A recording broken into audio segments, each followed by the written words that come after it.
Baik, bismillahirrahmanirrahim. Assalamualaikum warahmatullahi wabarakatuh. Selamat pagi, salam sehat dan salam sejahtera untuk kita semua. Om Swastiastu, Namo Buddhaya, salam kebajikan. Yang saya sangat banggakan dan saya sangat sayangi pastinya teman-teman mahasiswa dari Prodi Pendidikan Matematika FKIP Unisula.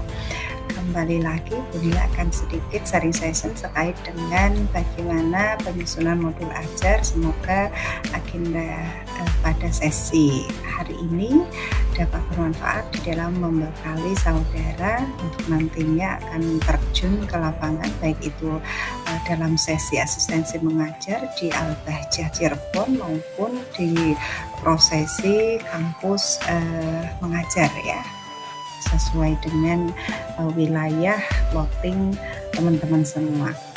Sekali lagi selamat dan semangat untuk dapat mengabdi untuk negeri. Untuk sharing session pada pagi yang sangat cerah hari ini, seperti biasanya saya sedikit berbagi kaitannya dengan penyusunan modul ajar, dan mohon maaf ini memang tidak saya slideshow karena agak sedikit terkendala dengan sinyal ya. Oke, baik, langsung saja ke tujuan awal kita, bahwa di dalam modul ajar ini nanti besar harapan saya saudara nantinya mampu memahami konsep, tujuan, strategi maupun prosedur di dalam pengembangan modul ajar, atau nama lainnya biasanya kita kenal dengan RPP. Namun untuk modul ajar ini memang disebutnya adalah RPP Plus, seperti itu. Kemudian yang kedua terkait dengan nantinya besar harapan kita semua bahwa saudara mampu memodifikasi, mampu mengelaborasi modul ajar yang telah saudara susun, dan mohon untuk dapat disesuaikan dengan karakteristik dan kebutuhan dari masing-masing satuan pendidikan di mana saudara nantinya ditempatkan. Kemudian yang ketiga kaitannya dengan saudara nantinya kami harapkan mampu di dalam menentukan asesmen atau evaluasi alat penilaian yang sesuai dari modul ajar yang telah saudara modifikasi. Kemudian yang keempat, saudara tentunya mampu di dalam mengembangkan bahan ajar yang relevan serta menyesuaikan tingkat capaian siswa di dalam mendukung pembelajaran pada modul ajar yang telah saudara modifikasi. Kemudian hal-hal apa saja yang kemudian nanti ke depan kita akan kupas. Yang pertama kaitannya tentunya dengan modul ajar yang kami harapkan dapat saudara susun dengan sangat sederhana namun dapat memandu pembelajaran dengan sangat efektif, seperti itu. Kemudian yang kedua, bagaimana di dalam mengembangkan modul ajar yang sederhana namun efektif tadi. Kemudian yang ketiga, bagaimana menentukan asesmen atau alat evaluasi atau penilaian untuk modul ajar yang sesuai dengan kebutuhan dan karakteristik siswa. Yang keempat, mengapa modul ajar perlu berpusat kepada murid, berpihak kepada murid, dan memperhatikan perbedaan karakteristik siswa. Kemudian yang kelima, bagaimana di dalam memilih dan memodifikasi modul ajar yang sesuai dengan kebutuhan dan karakteristik siswa. Yang keenam, bagaimana mengadaptasi modul ajar agar relevan dan sesuai dengan tingkat capaian siswa. Kemudian yang terakhir adalah bagaimana memilih dan menentukan bahan ajar yang relevan untuk modul ajar. Sebelum kita melanjutkan ke slide yang berikutnya, alangkah indahnya jika kita coba kulik jauh kembali, kita revitalisasi kembali kaitannya dengan definisi dari modul ajar ya. Sebetulnya juga saudara sudah mendapatkan hal ini pada mata kuliah Micro Teaching.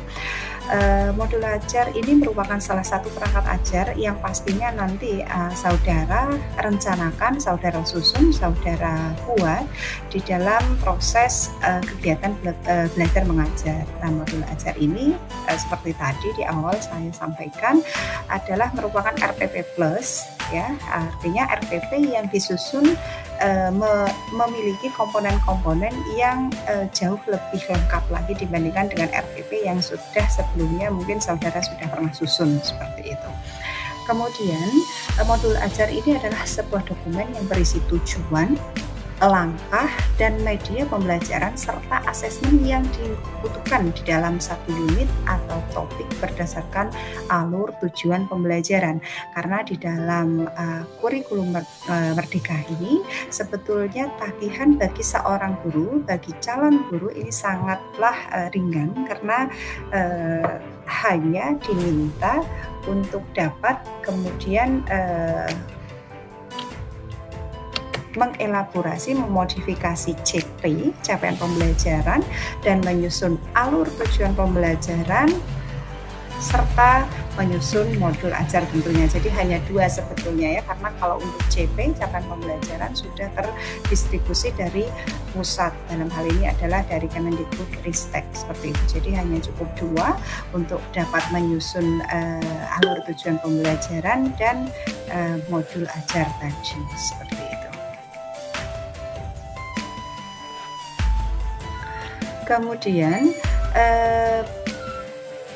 pendidik memiliki keleluasaan di dalam menyusun modul ajar ini ya teman-teman semua. Jadi saudara diberikan kewenangan yang sangat amat luas jadi di dalam penyusunan modul ajar ini. Jadi bisa leluasa, bisa mengeksplorasi, bisa memilih, memodifikasi, mengelaborasi di dalam prosesi penyusunan modul ajar, tentunya sesuai dengan konteks, kebutuhan, dan karakteristik dari masing-masing satuan pendidikan saudara ya. Kemudian terkait dengan alur penulisan modul ajar, saya kira juga ini sangat penting ya.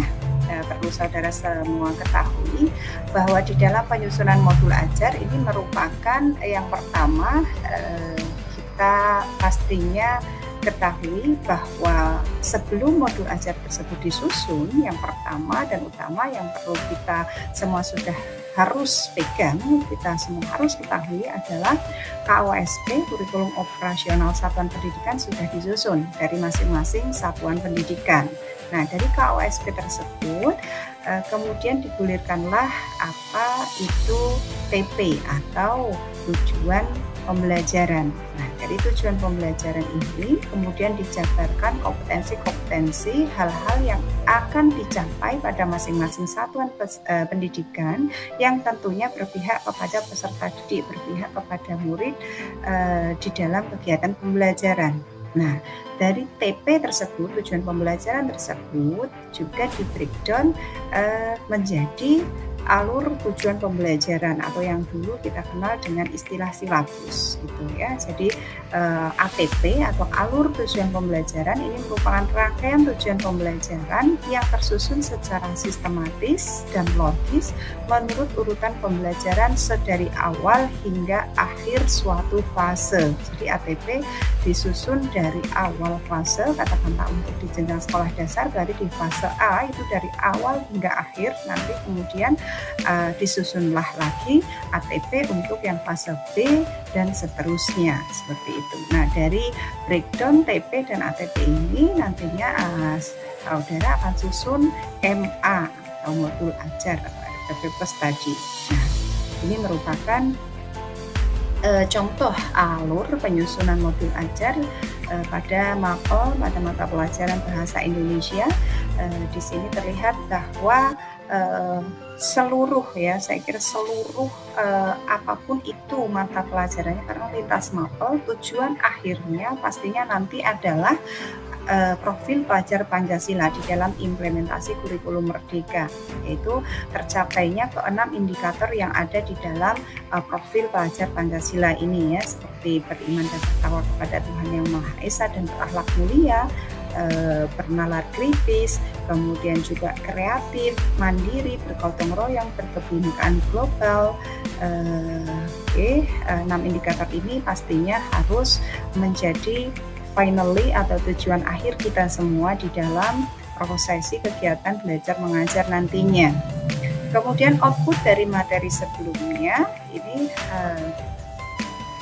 Tentunya ATP, alur tujuan pembelajaran ini disusun dari di breakdown, kemudian dari TP, tujuan pembelajaran, konten intinya apa saja, kemudian juga ada pemahaman bermakna. Pemahaman bermakna itu apa? Bermanfaatan dari materi yang disampaikan tersebut. Kemudian produk akhirnya apa, seperti itu. Kemudian yang kedua kaitannya dengan indikator pencapaian kompetensi dari CP atau capaian pembelajaran. Kemudian yang ketiga ada rencana asesmen akan seperti apa. Oke. Untuk elemen di dalam bahasa Indonesia, karena ini saya mengambil contoh alur penyusunan modul ajar untuk bahasa Indonesia. Di sini ada menyimak, membaca dan memirsa, kemudian berbicara dan mempresentasikan, kemudian yang terakhir adalah menulis. Ya, ini jadi bekal saudara calon guru maupun bekal guru di dalam membuat dan mengembangkan strategi pengajaran. Ya. Oke, baik. Untuk komponen-komponen yang ada di dalam modul ajar, saya kira sangat komplit, sangat lengkap seperti itu, karena pastinya di dalamnya mencatut informasi umum kaitannya dengan identitas penulis siapa, ya pastinya saudara nantinya. Kemudian juga kompetensi awalnya apa? Kompetensi awal pastinya diambil dari ATP yang sudah saudara susun, utamanya adalah konsen kepada capaian pembelajaran yang nantinya akan dipenuhi. Kemudian pastinya selalu muncul indikator dari profil pelajar Pancasila. Nah, kemudian apakah seluruh indikator, keenam indikator yang ada di dalam profil pelajar Pancasila itu harus muncul? Jadi sebetulnya bisa iya dan bisa juga tidak. Jadi menyesuaikan dengan konten materi yang diajarkan pada saat itu, pada saat kegiatan pembelajaran tersebut ya. Jadi pastinya muncul. Kenapa saya bilang pastinya muncul? Karena untuk indikator yang pertama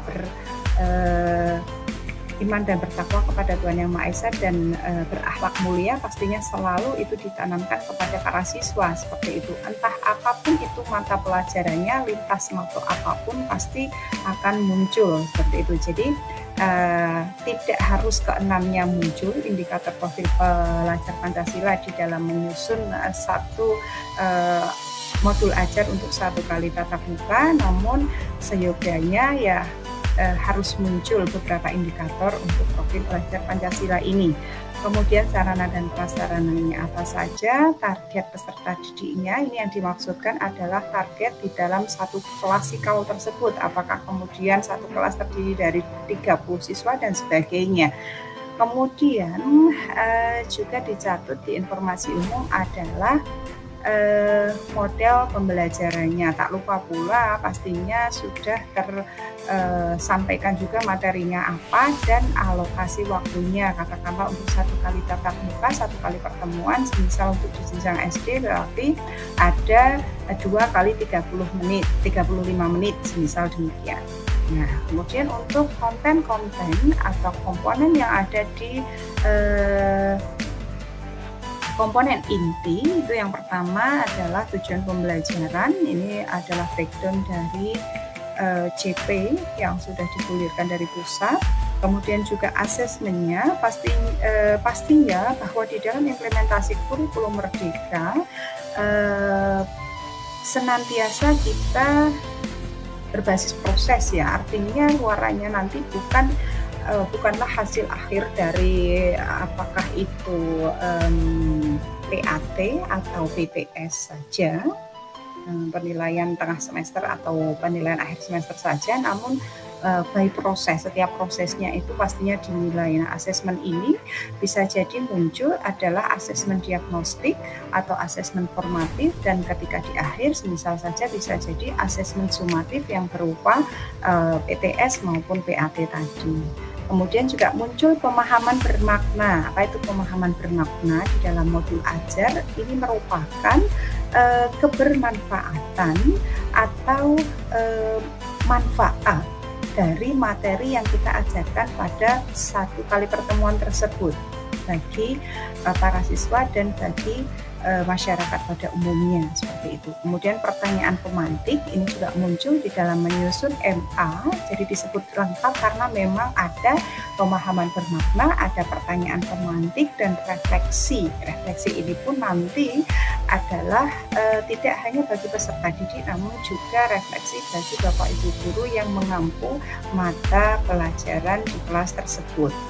Ya, untuk pertanyaan pemantik ini adalah pertanyaan-pertanyaan awal yang dikaitkan, yang ada keterkaitan, yang ada hubungannya dengan materi yang akan kita ajarkan, ya.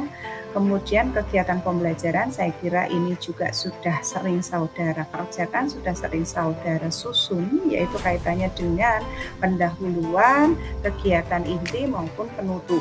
Nah, endingnya mungkin di sini ada penambahan terkait dengan tadi yang saya sampaikan, pembeda yang menjadi pembeda RPP dengan modul ajar, ya. Jadi ada pemahaman bermakna, pertanyaan pemantik, kemudian ada refleksi. Yang refleksi ini tidak hanya berlaku, tidak hanya digulirkan untuk murid atau peserta didik saja, namun juga untuk para guru, para calon guru, para pendidik, seperti itu. Kemudian juga adanya lampiran-lampiran. Yang pertama terkait dengan lampiran kerja untuk peserta didik atau istilah sebelumnya adalah LKS atau LKPD, ya, lembar kerja siswa, lembar kerja peserta didik. Kemudian juga pengayaan dan remedial memang jika diperlukan, seperti itu. Kemudian bahan bacaan pendidik mohon juga dapat disertakan bahan bacaannya, materinya, referensinya sebagai pendukung, seperti itu. Kemudian juga muncul glosarium dan tak lupa daftar pustaka sebagai sumber dari acuan ketika kita menyusun modul ajar di dalam satu kali pertemuan tersebut.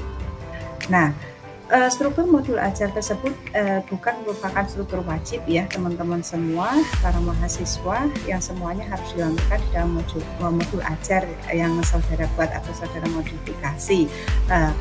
Teman-teman mahasiswa atau Bapak Ibu guru juga diperbolehkan untuk dapat memilih atau menyederhanakan beberapa komponen utama untuk dicantumkan di dalam modul ajar sesuai dengan kebutuhan dari masing-masing kelas dan karakteristik dari masing-masing satuan pendidikan, seperti itu.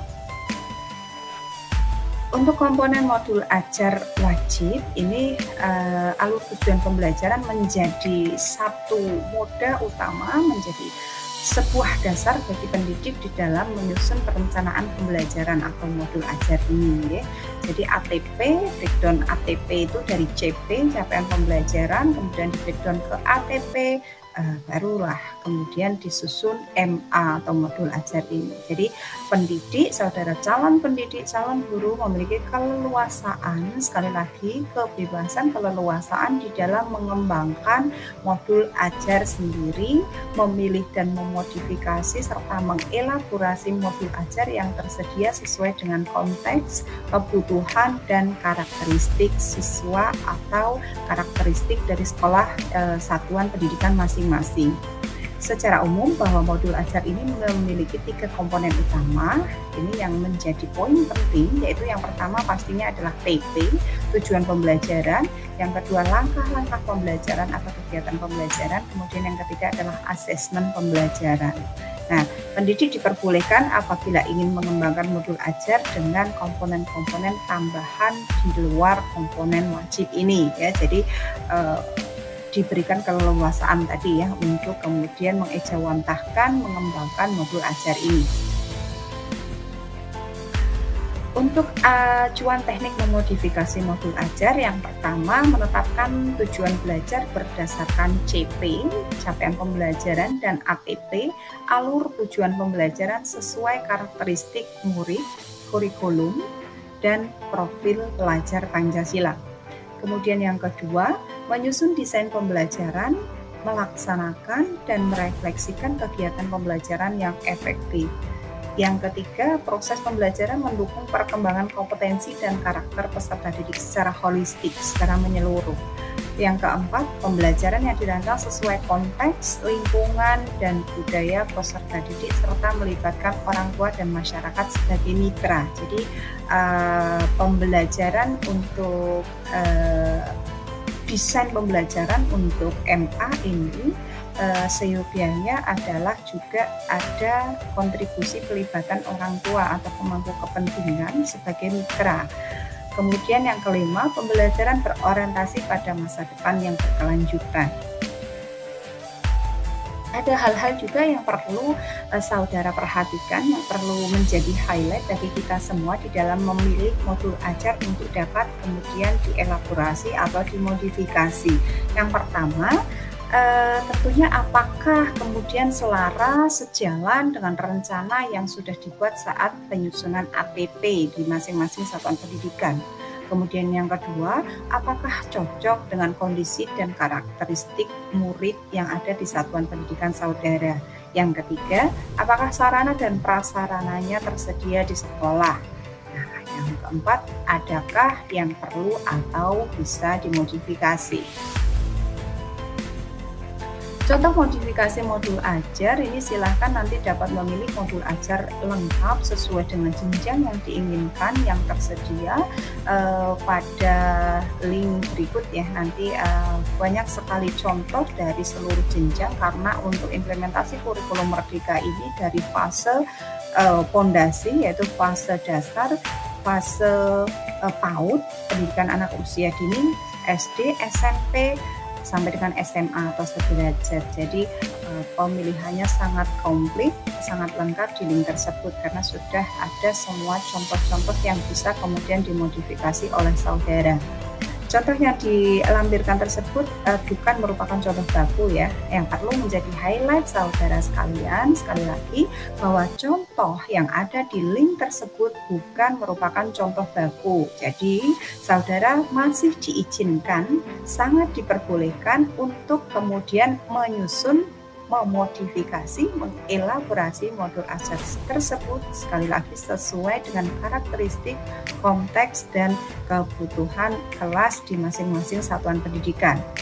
Kemudian struktur wajib di dalam modul ajar adalah tentunya ada TP, tujuan pembelajaran, langkah-langkah pembelajaran atau kegiatan pembelajaran, dan asesmen pembelajaran.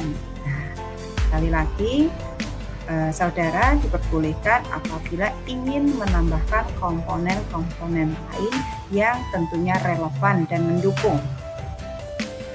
Ini nanti linknya bagi saudara ya terkait dengan panduan kurikulum Merdeka maupun contoh dari CP maupun APP dan MA-nya pada link berikut ya. Kemudian nanti saudara bisa coba untuk analisis ya contoh MA dan hasil modifikasinya pada link yang nanti akan saya sampaikan di grup kita. Oke, nah, kaitannya dengan paradigma asesmen yang ada di dalam kurikulum Merdeka yang perlu kita semua harus highlight, yang harus kita semua perlu perhatikan di dalam menentukan asesmen, jelas bahwa penerapan harus beracuan kepada pola pikir bertumbuh atau dalam hal ini adalah growth mindset ya. Kemudian juga terpadu di mana asesmen tersebut mencakup seluruh kompetensi pada ranah sikap, pengetahuan, dan keterampilan yang saling terkait. Jadi tidak hanya kemudian asesmen mengacu pada salah satu, semisal hanya pada mengacu pada ranah kognitifnya saja, namun juga ranah non kognitifnya seperti sikap, keterampilan juga mohon untuk dapat diakselerasi seperti itu. Jadi penilaian asesmen alat evaluasinya adalah dari ranah kognitif dan non kognitif. Kemudian yang ketiga, keleluasaan di dalam menentukan kriteria ketercapaian tujuan pembelajaran. Ya, jadi diberikan keleluasaan bagi guru, calon guru di dalam menentukan kriteria capaian dari tujuan pembelajaran. Kemudian Sekolah diberikan keleluasaan juga di dalam menentukan teknik dan jenis asesmennya. Jadi monggo disesuaikan dengan kebutuhan karakteristik siswa ya di dalam menentukan tekniknya. Apakah kemudian nanti menggunakan project based learning, case based learning, inquiry dan sebagainya. Nah ini terkhusus bagi jenjang SMK karena arahnya adalah provokasi. Terdapat juga bentuk asesmen khas yang membedakan dengan jenjang yang lain, yaitu asesmen praktik kerja lapangan, karena untuk di SMK memang arahnya adalah ke vokasi dan adanya uji kompetensi kejuruan serta uji unit kompetensi. Untuk penerapan pola pikir bertumbuh atau growth mindset tadi, yang pertama kaitannya dengan kesalahan di dalam belajar itu wajar ya, jadi harus kita terima, kemudian kita komunikasikan dengan baik-baik, artinya berkomunikasi dua arah bukan hanya satu arah, kemudian pastinya mencarikan solusi atau jalan keluar. Maka kesalahan akan menstimulasi perkembangan otak anak murid atau peserta didik kita. Kemudian yang kedua, bahwa belajar itu bukan tentang kecepatan ya, teman-teman semua, para Bapak Ibu guru juga, tetapi terkait dengan pemahaman, penalaran, penerapan, serta kemampuan menilai dan berkarya secara mendalam. Yang ketiga, ekspektasi pendidik yang positif tentang kemampuan peserta didik akan sangat mempengaruhi performa peserta didik. Jadi berpikirlah positif bagi para calon guru, para Bapak Ibu guru, agar semuanya juga kembali kepada kita, kembali kepada murid-murid, hal-hal yang positif pula. Yang keempat, bahwa setiap peserta didik itu unik, memiliki fitrahnya masing-masing, memiliki peta jalan belajar yang berbeda seperti itu. Jadi tidak sama rata, sama rasa juga ya, dan tidak perlu dibanding-bandingkan dengan teman satu sama lainnya. Yang kelima, pengkondisian lingkungan belajar baik fisik maupun psikis di sekolah dan rumah akan juga berpengaruh terhadap pencapaian hasil belajar. Kemudian yang keenam, melatih dan membiasakan peserta didik untuk melakukan asesmen diri atau self-assessment. Asesmen antar teman atau peer assessment, refleksi diri, dan pemberian feedback atau umpan balik antar teman atau peer feedback. Yang ketujuh yaitu apresiasi. Mohon dengan sangat kepada saudara calon guru maupun para Bapak Ibu guru, berilah apresiasi, pesan umpan balik yang tepat yang tentunya akan sangat berpengaruh pada motivasi belajar peserta didik.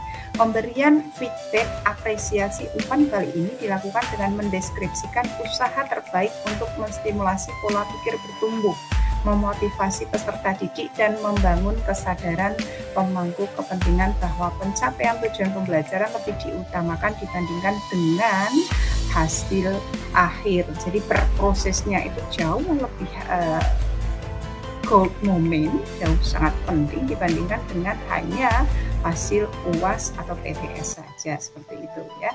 Jadi juga di dalam pemberian umpan balik feedback, katakanlah ada 5 soal, ada 1 soal yang belum tepat, sedangkan 4 soal lainnya itu sudah tepat, artinya kita apresiasi yang 4 soal yang sudah tepat tadi ya, bukan terfokus kepada 1 soal yang belum benar atau belum tepat tersebut, seperti itu. Untuk asesmen awal pembelajaran, dapat dilakukan untuk mengidentifikasi kebutuhan belajar peserta didik dan hasilnya digunakan untuk merancang pembelajaran yang sesuai dengan tahap capaian peserta didik. Kemudian juga pendidik dapat melaksanakan asesmen awal pembelajaran sesuai kebutuhan, misalnya pada awal tahun pelajaran, pada awal semester sebelum memulai satu lingkup materi dapat berupa 1 atau beberapa tujuan pembelajaran, atau bahkan sebelum menyusun MA atau modul ajar secara mandiri. Dengan demikian, asesmen awal pembelajaran tidak perlu dilakukan setiap mengawali tatap muka. Kemudian asesmen pada alur pembelajaran diharapkan tidak memberatkan pendidik atau satuan pendidikan. Namun demikian, jika pendidik atau satuan pendidikan memiliki kemampuan, dapat melengkapi data tambahan dengan melakukan asesmen non-kognitif yang mencakup kesiapan belajar, minat, profil belajar, latar belakang, keluarga, riwayat, tumbuh kembang anak, dan lain sebagainya. Nah, baru sampai di sini dulu, kita lanjutkan pada sesi yang kedua ya, terkait dengan penyusunan modul ajar ini. Sekian dulu dari saya, mohon maaf bila ada salah kata, bila taufiq wal hidayah. Wassalamualaikum warahmatullahi wabarakatuh.